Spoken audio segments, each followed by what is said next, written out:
ऐलनाबाद उपचुनाव की अगर बात करें तो नामांकन का दौर कब का खत्म हो चुका है और अब सभी पार्टियों के उम्मीदवार मैदान में हैं। प्रचार का दौर भी शुरू हो चुका है और अब बात की जाए तो कांग्रेस, हरियाणा कांग्रेस की तरफ से अपने स्टार प्रचारकों की जो लिस्ट है वो सामने रख दी गई है। ऐलनाबाद उपचुनाव का रण पूरी तरह से तैयार हो चुका है। उपचुनाव की जंग के लिए हरियाणा की सभी पार्टियों के योद्धा तैयार हैं। प्रत्याशियों ने अपना नामांकन भर दिया है और अब होगा ऐलनाबाद की सड़कों में चुनावी प्रचार। हरियाणा कांग्रेस ने चुनावी प्रचार को पूरा करने के लिए स्टार प्रचारकों की सूची जारी कर दी है।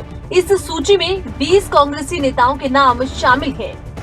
ऐलनाबाद के रण में कांग्रेस के स्टार प्रचारक हैं विवेक बंसल, कुमारी सैलजा, भूपेंद्र हुड्डा, रणदीप सुरजेवाला, कुलदीप बिश्नोई, किरण चौधरी, दीपेंद्र हुड्डा, कैप्टन अजय यादव, जयवीर वाल्मीकि, शीशपाल केरवाला, अमित सिहाग, शमशेर सिंह गोगी, बिशन लाल सैनी, सुशील इंदौरा, चरणजीत सिंह रोड़ी, अशोक अरोड़ा, विजेंद्र कुमार, चक्रवर्ती शर्मा, भूपेंद्र गंगवा, बजरंग दास गर्ग। ये कांग्रेस पार्टी के वो धुरंधर हैं जो आने वाले दिनों में ऐलनाबाद के मैदान में दिखाई देंगे और जनता से पवन बेनीवाल को वोट देने की अपील करेंगे। इससे पहले की अगर बात की जाए तो बड़ौदा उपचुनाव में भी कुछ ऐसा ही देखने को मिला था। भूपेंद्र हुड्डा की अगर बात करें या दीपेंद्र हुड्डा की, उनके हाथ में ही पूरी तरह से कमान थी और उन्होंने कांग्रेस की नैया पार भी लगाई थी। लेकिन इस बार इन दो बड़े चेहरों का नाम तो है, लेकिन इनेलो का काफी कुछ रुतबा माना जाता है ऐलनाबाद के लिए। देखना यह है कि दीपेंद्र हुड्डा हो या भूपेंद्र हुड्डा हो या फिर और कांग्रेस के स्टार प्रचारक, क्या वो कांग्रेस की नैया पार लगा पाते हैं या नहीं। हरियाणा विद्यालय शिक्षा बोर्ड की ओपन परीक्षाओं के परिणाम में बड़ा खुलासा हुआ है। बिना परीक्षा के पास होने पर शिक्षा बोर्ड के फैसले पर सवाल उठाने वाले ही इन परीक्षाओं के सवालों में फेल हो गए। महामारी में शिक्षा बोर्ड की ओर से बिना परीक्षा दिए 33% अंक देकर सभी को पास किया गया और इस फैसले पर कई लोगों ने सवाल खड़े किए थे।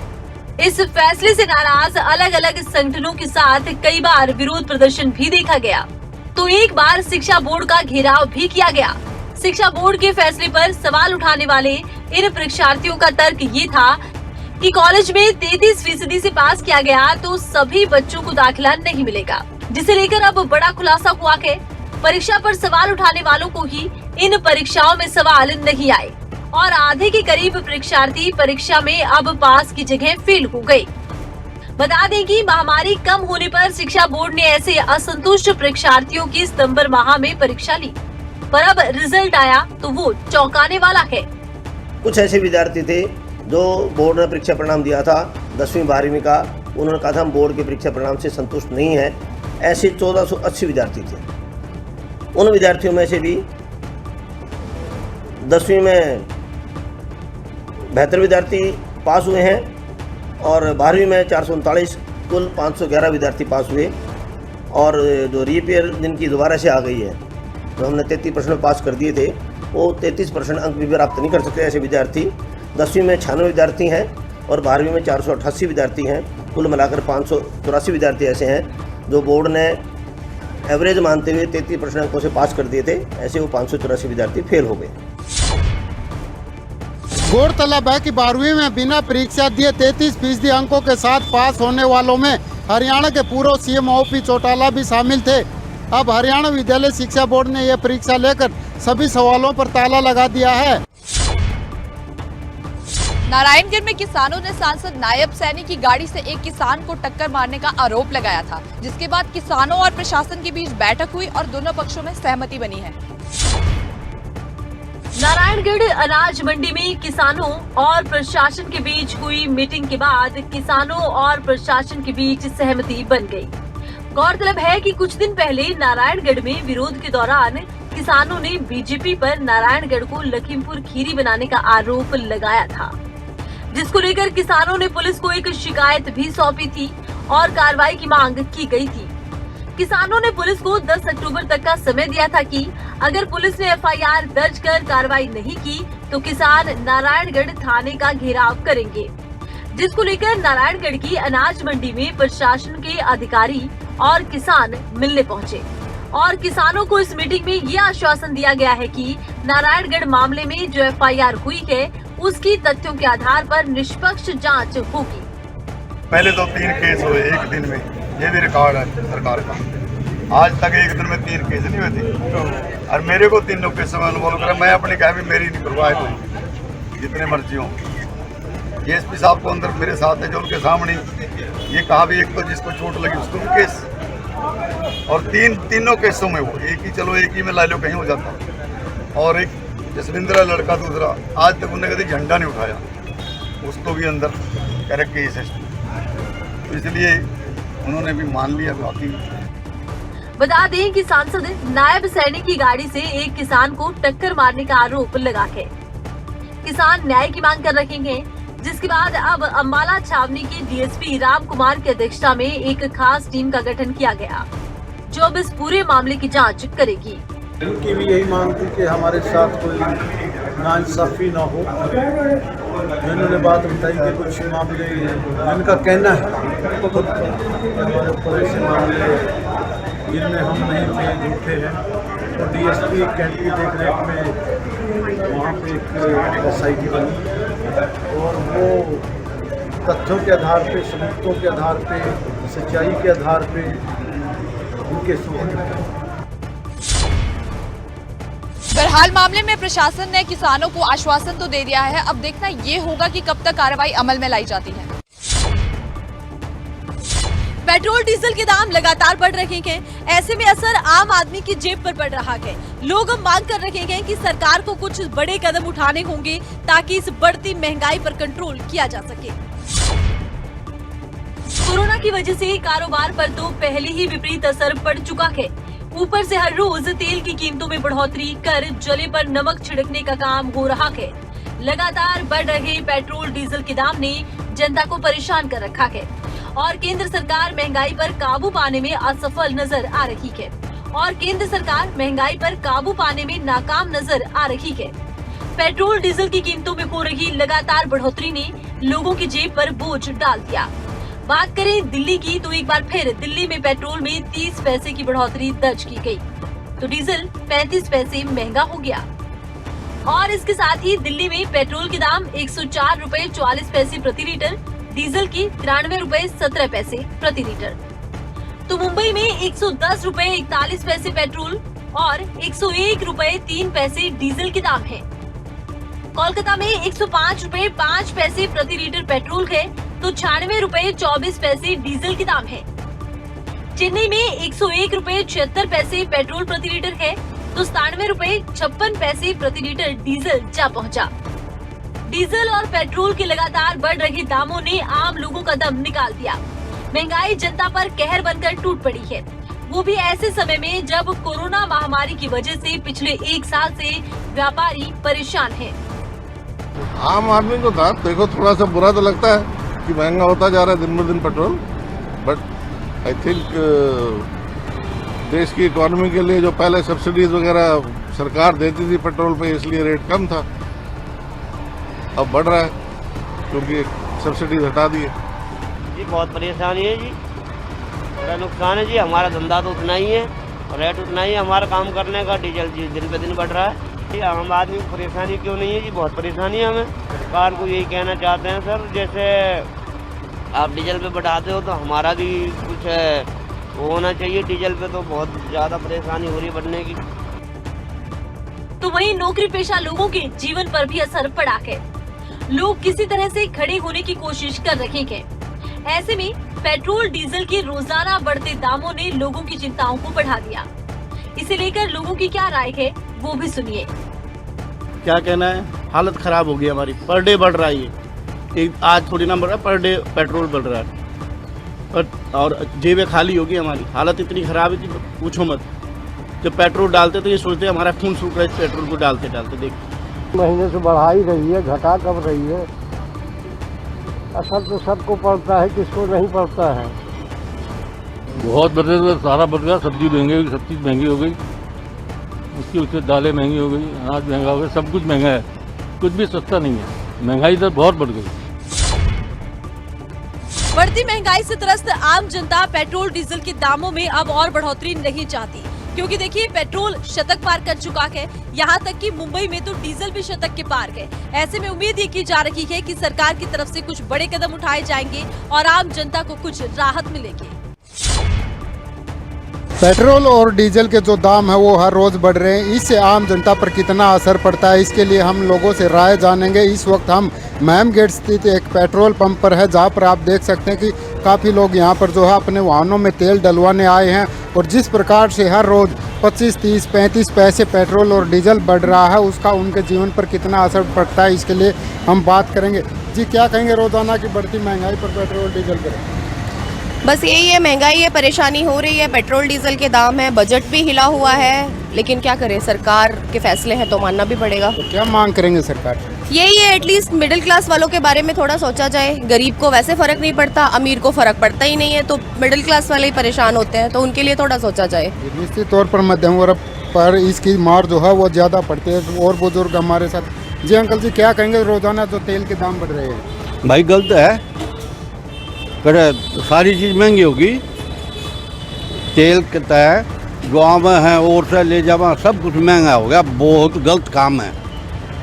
तो सरकार से क्या मांग करेंगे, किस प्रकार से राहत है जनता को? धंधा तेल सस्ता करे, जो टैक्स इस पर लगा रखा है वो कम करे, और हम जाए कहाँ भाई, इससे काम चलेगा। तो कितना बजट बिगड़ता है जब भी तेल में बढ़ोतरी होती है रेट में? सारा ही बजट बिगड़ जा है। जो आदमी अपने अच्छी चीज़ खाता वो अपने हल्की खाने लग गया, पूरा खर्चा करे था वो कम करने लग गया। कहाँ काम, गरीब आदमी की तो बड़े मुश्किल, जीना मुश्किल हो गया। जिस प्रकार से लोगों का कहना कि मध्यम वर्ग पर इसकी सबसे ज़्यादा मार पड़ रही है, और कुछ बुजुर्गों का ये भी कहना है कि न केवल जेब पर बल्कि जो महंगाई बढ़ रही है उससे उनके पेट पर भी इसका असर पड़ने लगा। अगर आज रेट की बात करें, भिवानी में पेट्रोल और डीजल का जो रेट है वो उसकी बात करें तो भिवानी में जो है 102 रुपये और 49 पैसे जो है वो पेट्रोल प्रति लीटर हो चुका है, और डीजल की बात करें तो 94 रुपये और 28 पैसे जो है वो डीजल का रेट हो चुका है। और हर रोज़ बढ़ते इन दामों की वजह से जब भी जो भी व्यक्ति जो है, खासकर मध्य वर्ग का इंसान जो है अपना वाहन लेकर घर से निकलता है, तो वो अब कई बार सोचने लगा और बार बार सरकार से यही अपील कर रहा है कि जो पेट्रोल और डीजल पर जो टैक्स है उसको कम करके जनता को राहत दी जा सके, ताकि उनकी जेब पर इसका ज़्यादा असर न पड़े और उनका रसोई का बजट ना बिगड़े और उनके पेट पर इसकी मार न पड़े। अब देखना होगा कि सरकार जो है जनता की इस मांग पर कब सुनवाई करती है, कितनी सुनवाई करती है। देश भर समेत साइबर सिटी गुरुग्राम में बीते दिनों से पेट्रोल डीजल के दामों में लगातार बढ़ोतरी देखने को मिल रही है। गुरुग्राम की बात करें तो आज गुरुग्राम में पेट्रोल 102 रुपये 11 पैसे पहुंच गया है, तो वही डीजल के दामों में भी बढ़ोतरी देखने को मिली और डीजल जो है अब 93 रुपये 91 पैसे पे पहुंच गया है। कल से अगर बात करें तो कल भी जो रेट थे वो कम थे और आज भी रेट में जो है दामों में जो है बढ़ोतरी देखने को मिली है, जिससे लोगों की परेशानी और बढ़ गई है। लोगों का यही कहना है कि जहाँ एक और त्योहारी सीजन है, कोरोना का काल है, लोगों की तनख्वाह कट के आ रही है, वहीं दूसरी ओर लगातार उनका घर का बजट पेट्रोल डीजल के दाम बढ़ने से बिगड़ता जा रहा है। कुछ लोग हैं उनसे जानने की कोशिश करते हैं, पेट्रोल डीजल के दाम बढ़ रहे हैं, क्या परेशानी हो रही है? परेशानी तो हो ही रही है, लेकिन जो डिसीज़न है, जो पेट्रोल बढ़ाने के डिसीज़न है सरकार का, उसका हमें रीज़न तो एटलीस्ट पता होना चाहिए ना कि किस कारण की वजह से इतने प्राइस राइजेस हो रहे हैं, और वो भी रेगुलरली इंटरवल्स पे हो रहे हैं।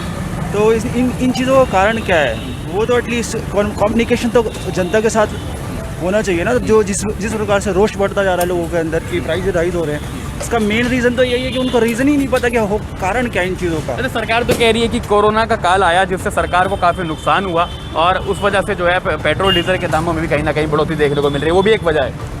देखिए, कोरोना का काल आया उसके लिए तो सरकार ने जो किया वो तो है ही, वो तो एक नेचुरल कैलेमिटी की तरह ही हम लोग लेके सब फेस कर रहे हैं, उसमें कुछ अलग तो है नहीं। लेकिन ये चीज़ मैं एज एन यूथ ये चीज़ समझ रहा हूँ कि सरकार के ऊपर भी प्रेशर पूरा है। ऐसी बात नहीं है कि सरकार के ऊपर प्रेशर नहीं है। We people also need to understand कि प्राइस राइज हो रहे हैं। तो मैं बस एक रीज़न जानना चाहता हूँ कि ऐसा क्या हो रहा है कि जिसकी वजह से इतना प्राइस राइज हो रहा है। कोरोना है वो सबने फेस करा है और सरकार ने भी फेस करा है, तो मुझे ऐसा लगता है कि प्राइस राइज का मुझे एक रीज़न पता लगे कि ताकि सरकार से क्या कहना चाहते हैं? मैं सरकार से यही कहना चाहूँगा कि जो वो लोग काम कर रहे हैं, मैं मोदी सरकार के ख़िलाफ़ नहीं हूँ, लेकिन मुझे ये है कि उनके काम से मेरे को लगता है कि जब हमने कांग्रेस की सरकार देखी थी उससे बेहतर काम कर रहे हैं ये लोग, ये देश हित में काम कर रहे हैं। लेकिन क्या है कि जो प्राइस राइज है लोगों को पता नहीं है, तो रेगुलरली बढ़ते जा रहे हैं। तो सरकार से यही कहना चाहेंगे, एक कम्युनिकेशन में आए लोगों के साथ, उन्हें पता लगे कि ये हो क्यों रहा है, इसका रीज़न क्या है, कारण क्या है इन चीज़ों का। तो उससे क्या होगा कि एटलीस्ट एक माइंड सेट भी चेंज होगा लोगों का, क्योंकि आने वाले जो हमारे इलेक्शंस हैं उस चीज़ों का इस पर असर पड़ने वाला है। बिल्कुल, देखिए आने वाले चुनावों पे इसका असर देखने को मिल सकता है, लोगों का यही कहना है, क्योंकि पेट्रोल डीजल के दामों में लगातार जो है एक और बढ़ोतरी देखने को मिल रही है। तो दूसरी ओर एसेंशियल जो चीज़ें हैं वो भी लगातार महंगी होती जा रही है। कुछ और लोग हैं, उनसे जान लेते हैं, पेट्रोल डीजल के दाम में बढ़ोतरी हो रही है, क्या कोई परेशानी हो रही है? ये परेशानी तो देखो काफ़ी हो रही है कि हर दूसरे दिन डेली का पेट्रोल बढ़ रहा है और उससे बड़ी दिक्कतें हो रही हैं। और आमदनी के हिसाब से तो रेट बहुत ज़्यादा है पेट्रोल के, अगर देखा जाए तो परेशानी तो सर सभी आम जनता को हो ही रही है। अच्छा, कोरोना का काल आया, लोगों के व्यापार जो है वो ठप हो गए, तनख्वाह भी लोगों को कट के मिलने लगी, और दूसरी ओर ऐसे पेट्रोल डीजल के दाम जो एसेंशियल चीज़ें हैं वो महंगी हो गई। क्या घर का बजट बिगड़ रहा है इन सब चीज़ों से? बिल्कुल बिल्कुल सर, हर चीज़ में फ़र्क पड़ेगा। देखो जब पेट्रोल डीजल के दाम बढ़ेंगे तो हर चीज़ महंगी हो रही है, और उससे बहुत सारी दिक्कतें पब्लिक को भी हो रही है और हमें भी हो रही है, चाहे हमारी सोर्स ऑफ इनकम कितना ही भी है, बट एक दिक्कतों का सामना तो करना ही पड़ रहा है इसमें। तो मैं तो सर सरकार से यही कहना चाहूँगा कि अगर पॉसिबिलिटी कुछ चीज़ सुना था कि बीच में जीएसटी के दायरे में लाने का प्लान था उनका, जैसे भी पॉसिबल अगर उसमें आ जाए तो मेरे हिसाब से सबको बहुत ज़्यादा बेनिफिट मिलेगा और सारी चीज़ें ऑलमोस्ट सस्ती हो जाएंगी इससे। बिल्कुल, देखिए लोगों का यही कहना है कि जो टैक्स है उसमें कहीं ना कहीं छूट दी जाए और जो ये दाम लगातार बढ़ते जा रहे हैं इस पर काबू पाया जा सके, क्योंकि पेट्रोल डीजल के दाम बढ़ने से ना ही सिर्फ घर का बजट बिगड़ रहा है बल्कि लोगों को भारी परेशानी का सामना भी करना पड़ रहा है। सोनीपत में एक नई वारदात से फिर सनसनी फैल गई, जहां दामाद ने अपने ससुर की गोली मारकर हत्या कर दी। सोनीपत के थाना कला में उस वक्त हड़कंप मच गया जब एक दामाद ने अपने ही ससुर को मौत के घाट उतार दिया और मौके से फरार हो गया। दरअसल दामाद और ससुर के बीच पैसों के लेन देन को लेकर विवाद हो रहा था, जिसके चलते अपने ससुराल आए दामाद ने रिवॉल्वर ससुर की कनपट्टी पर सटाकर गोली मार दी। वारदात को अंजाम देकर साथियों संग दामाद फरार भी हो गया। गोली चलने की आवाज सुनकर उठे परिजनों ने ये मंजर देखा और खून से लथपथ घायल को तुरंत अस्पताल लेकर चल पड़े। इस दौरान रास्ते में ही उसकी मौत हो गई। मेरा दामाद ककरोलने से आके जी खाना खा आके सो गया था, वो शाम को सो गया था। फिर जी सो गया वो, हमको जी रात में कमरे में लौट गई मैं, मेरी तीनों अम्मा बेटी एक मेरा लड़का। तो जी फिर गोली की आवाज़ आई, बडम बडम बडम बडम। तो जी 4-5 मानस थे। तो जी मैं उसको नहीं पहचानती, नहीं मैं वो करती जी। मैं मेरी बेटी को तो बहुत ज़्यादा परेशानी थी, मारता था, पीटता था, रोजाना दारू पी कर खूब शांत आई, सारी रात सब बदन करता, दड़ा भी रखी मेरी बेटी। हम भी तो चाहिए, हमने भी तो कुछ चाहिए। मेरा घरवाला के लगा तो मैं कहाँ से पालूंगी अपने बच्चे ने। मामले की खबर पुलिस को दी गई। खबर मिलने पर खरखौदा थाना पुलिस मौके पर पहुंची। पुलिस का कहना है कि मामले में जब सीसीटीवी फुटेज खंगाले गए तो वारदात में इस्तेमाल हुई गाड़ियों के बारे में मालूम हुआ।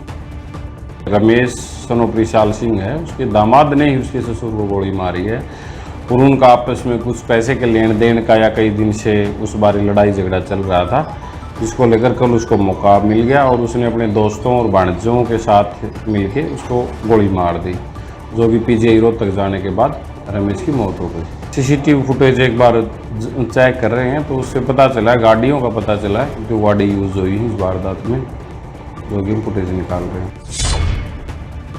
फिलहाल पुलिस मामले की जांच में जुट गई है। देखना अब ये होगा कि मामले में और क्या खुलासा होता है।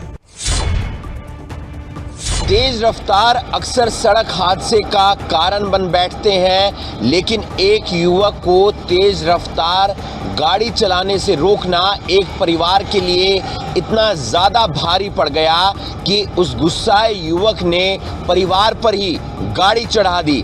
देखिए इस रिपोर्ट में। करनाल के नीलोखेड़ी से सामने आई ये एक ऐसी वारदात है जिसने सभी को हैरान परेशान कर दिया। इस वारदात को सिलसिलेवार तरीके से सुनने के बाद आप भी आगे से किसी को समझाने से पहले 10 बार जरूर सोचेंगे, क्योंकि नीलोखेड़ी के परिवार को क्या मालूम था कि एक युवक को तेज रफ्तार कार चलाने से रोकना उनके लिए जानलेवा साबित होगा। ऐसे ही करेगा और लड़ाई। हमने उसको बोला कि भाई तुम्हारे घर में, जैसे कि मैंने पहले भी बताया, तेरे घर में कोई एजुकेशन सेंटर है या कोई और बात है, भाई तेरे घर पे आना जाना, तू बिजनेसमैन है या कोई और बात है, कि तेरे घर पे रोज इतनी गाड़ी आती है। वो कह रहा था साले ये तो ऐसे ही आएगा। और कहते उसने अपना इशारा करा उसको, वो भाई साहब ने भी समझाया उसको, हमने भी, कभी ऐसे थोड़ी होता, हमारे छोटे छोटे बच्चे हैं, कल उनके ऊपर गाड़ी चढ़ जाए। वो गाड़ी लेके भाग गया जी, घर बिल्कुल इस डायरेक्शन में था, सीधा ही लेके गाड़ी भाग। कितने लोगों की मौत हुई अब तक 2, एक मेरे चाचा जी और एक मेरी चाची हैं, उनकी दोनों की डेथ हो चुकी है। नीलोखेड़ी गांव में एक घर में शादी थी। शादी में गांव के ही कुछ लोग शरीक होने के लिए पहुंचे थे। गांव का ही एक युवक गाड़ी में उन्हें लेकर आया था। युवक गाड़ी फुल स्पीड में चला रहा था। रिश्तेदारों ने उसे समझाया, लेकिन युवक ने उनकी बात नहीं सुनी। शादी के बाद रिश्तेदारों ने अपनी बात युवक के पिता के सामने रखी। इतनी सी बात थी और युवक ने घर के बाहर खड़े 5 लोगों पर गाड़ी चला दी। घटना में 2 लोगों की मौत हो गई और बाकी 3 सदस्य अभी भी अस्पताल में अपनी सांसें गिन रहे हैं। SOS के संबंध में बुटाना में 356 नंबर FIR, जिसमें 302, 307 और एसिस्टेंट भी लगा है, वो दर्ज हो चुकी है। और SP साहब ने 5 टीमों की जिम्मेवारी लगाई है जो आरोपी की तलाश कर रहे हैं। बाकी हम लैंड ऑर्डर के लिए यहाँ खड़े हैं और पोस्टमार्टम की रिक्वेस्ट करी है, तो अभी कह रहे हैं हम पोस्टमार्टम भी करा रहे हैं। तो 2 लोगों की मौत हुई है सर? हाँ जी, 2 लोगों की मौत हुई है इसमें, और इंजर्ड भी है। तो टीमें बनाई गई हैं जल्द से जल्द आरोपी गिरफ्तार करने? SP साहब ने 5 टीमें लगाई हैं। घटना के बाद से आरोपी युवक मौके से फरार हो जाता है। 3 महिलाएं अभी भी अस्पताल में जिंदगी से जंग लड़ रही हैं। परिवार वालों ने साफ कह दिया है कि जब तक आरोपी की गिरफ्तारी नहीं हो जाती तब तक वो शवों का पोस्टमार्टम नहीं करवाएंगे। सोनीपत में STF की टीम के हाथ एक बड़ी कामयाबी लगी है। टीम ने एक ऐसे गिरोह के मास्टरमाइंड को गिरफ्तार किया है जो कि ऑनलाइन परीक्षाएं फर्जी तरीके से पास कराया करता था।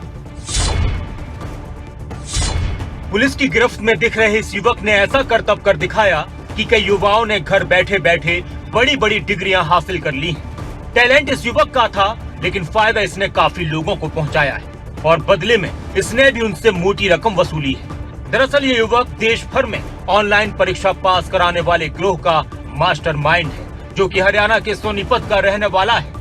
लेकिन जैसे ही इसे भनक लगी कि पुलिस को इसकी तलाश है, युवक पुलिस की नजरों से छिपते छिपते दिल्ली जा पहुंचा और दुबक कर बैठ गया। दिल्ली एयरपोर्ट से गिरफ्तार किया है, जो विदेश में भागने के फिराक में था। हमारे पास इंफॉर्मेशन आ गई थी भाई वो इस केस से बचता हुआ विदेश भागने की फिराक में है, तो हमने उसको आज इस मुकदमे में गिरफ्तार कर लिया है। ये मुकदमा जो हमने 2 दिन पहले पानीपत में एक मुकदमा दर्ज है, उस मुकदमे में जिसमें ये पूरा का पूरा गिरोह, जिसमें लोगों को मोटी रकम वसूल करके और वहाँ कंप्यूटर हैक करके, ऑनलाइन तब एग्ज़ाम होते हैं, वहाँ के कंप्यूटर को हैक करके और नौकरी लगवाते थे लोगों को। ये आरोपी बहुत ही शातिर है और अपने कंप्यूटर लैब के जरिए सॉफ्टवेयर को हैक कर परीक्षा पास करवाकर लाखों रुपए लिया करता था। लेकिन सोनीपत की STF पुलिस ने भी इस मामले में कार्रवाई की और बदमाश को दिल्ली एयरपोर्ट से गिरफ्तार किया। दरअसल पुलिस को जानकारी मिली थी कि बदमाश एयरपोर्ट से विदेश भागने की फिराक में था। 2 मोस्ट वांटेड अपराधी, जिन पर 1-1 लाख रुपए का 50-50 हजार रुपए का इनाम था। कुल 8 अपराधी इसमें हमने गिरफ्तार किए हैं आज तक। तो जो लोगों को धोखा भी देते थे और कुछ को सेटिंग करके, लोगों से सेटिंग करके नौकरी लगवा देते थे। इस संबंध में पानीपत में इसकी FIR दर्ज है और इसके काफ़ी और भी इस गिरोह के सदस्य बाकी बचे हुए हैं, उनके लिए रेड की जा रही है। मामले में आरोपी दीपक दहिया फिलहाल पुलिस की गिरफ्त में है। वहीं पुलिस की ओर से कोशिश की जा रही है कि आरोपी को ज्यादा से ज्यादा दिन तक पुलिस रिमांड पर लिया जा सके।